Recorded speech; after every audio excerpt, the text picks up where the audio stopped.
బాగున్నారా? మరి వచనం ధ్యానించుకున్నాం.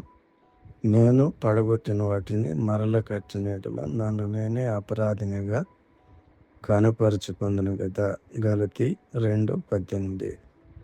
జక్కయ్య మరియు తప్పిపోయిన కుమారుడు మొదలైన వారి వలె మనము కూడా ప్రభువైన యేసుక్రీస్తు వారి యందు మనకున్న విశ్వాసమునకు విరుద్ధమైన ప్రతిదాన్ని విడిచిపెట్టాం.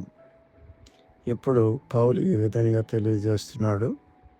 నేను క్రీస్తుతో కూడా సిలువ వేయబడి ఉన్నాను. ఇక జీవించువాడు నేను కాను, క్రీస్తే నా యందు జీవించుచున్నాడు.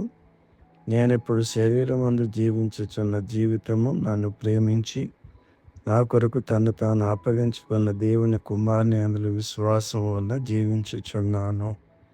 గలతీ 2:20. మరియు పేతురు ఈ విధంగా రాశాడు. వారు ప్రభువును రక్షకుడైన యేసుక్రీస్తు విషయమైన అనుభవ జ్ఞానము చేత ఈ లోక మాలిన్యములను తప్పించుకొనిన తర్వాత మరలా వాటిలో చిక్కుబడి వాటి చేత జయింపబడిన యెడల వారి కడవరి స్థితి మొదటి స్థితి కంటే మరి చెడ్డదగును.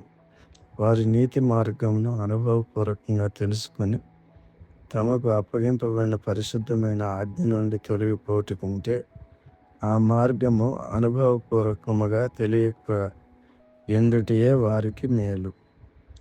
కుక్క తన వాంతికి తిరిగినట్టును, కడగబడిన పంది బురదలో దొర్లుటకు మళ్ళినట్టును అను నిజమైన సామెత చొప్పున వీరికి సంభవించను. 2 పేతురు 2:20-22.